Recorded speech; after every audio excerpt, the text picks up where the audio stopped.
விஜு நித்யா பேசுறேன். இப்போ வந்து நம்ம மெரினா கடற்கரைக்கு வந்திருக்கோம். இங்க வந்து நம்ம அம்மா அப்பா அவங்க எல்லாரும் சமாதி எல்லாம் நம்ம பாத்துட்டு இருக்கோம். இப்போ வந்து நம்ம இங்க தளபதியை பத்தி பேசிட்டு இருக்கோம். இங்க வந்து நம்ம கொஞ்சம் ப்ரோஸ் மீட் பண்ணிருக்கோம்.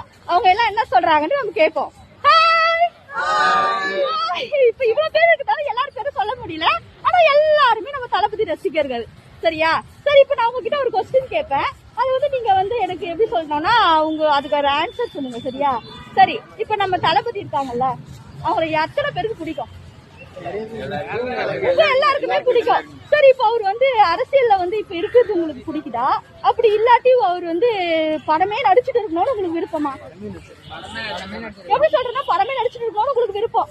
ஆனா அரசியலுக்கு வர்றது அவர் நல்லது செய்யறாரு அப்படின்னு சொல்ல எல்லாமே நம்ம நினைக்கிறோம். ஆனா அதுக்கு நீங்க விருப்பப்படல.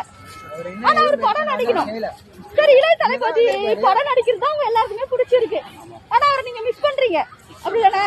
படத்துல வந்து நம்ம இளைய தளபதியை வந்து மிஸ் பண்றாங்க. நம்மளோட ப்ரோசிங் நம்ம தளபதியோட ஃபேன்ஸ் இவங்க எல்லாமே நம்ம தளபதியை மிஸ் பண்றாங்க. சரிங்களா?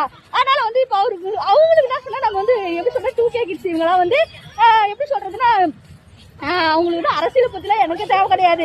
எனக்கு வந்து படம் நடிக்கணும், நான் அதை பாக்கணும் அப்படின்ட்டு இந்த பிள்ளைங்க எல்லாம் சொல்லுதுங்க. சரிங்களா? ஓகே, அப்புறம் சரி ஏதாச்சும் சொல்லுங்க.